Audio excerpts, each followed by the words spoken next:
cold weather taking a toll on your skin? Are your lips chapped? There are ways to protect your body from the cold, and Dr. Al joins us now with some tips on keeping your skin in tip-top shape. Hi, Dr. Al. Hi again, Rachel. How are you? Good. So do your patients suffer from this a lot, especially last year?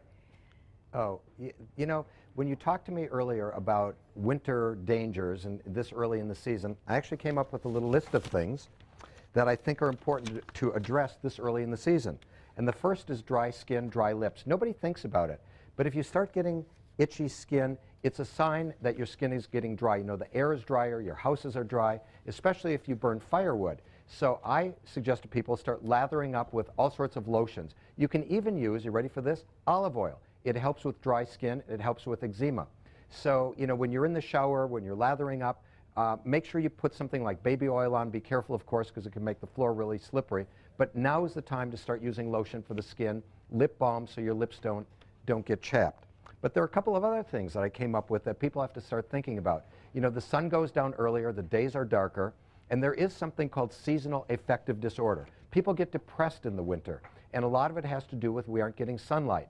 So I suggest to people to get out of the house. Even on days that are cloudy, you still get UV light, so get out as much as you can, keep the lights on in the house, and there are things called SAD lights, seasonal affective disorder, and they really, really do help.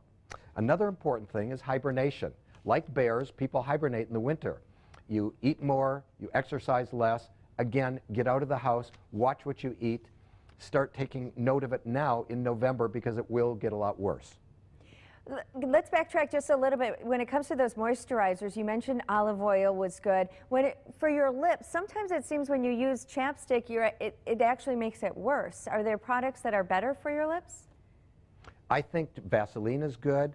Aquaphor, which is like Vaseline, is great. But part of the problem is the wind, and also people lick their lips because they think it moisturizes it, but the more you lick your lips, actually the more it dries it out. Ah, good point.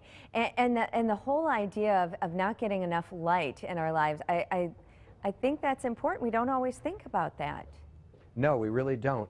And so I think it's a good idea. Even, you know, keep lights on in the house, especially for people who are elderly or who might be borderline with a little dementia. When the sun goes down is when people get more confused. So keep lights on, call older people, make sure you stay in touch with them, that they stay active, keep TVs on, keep radios on. Of course, TV should always be on Channel 11.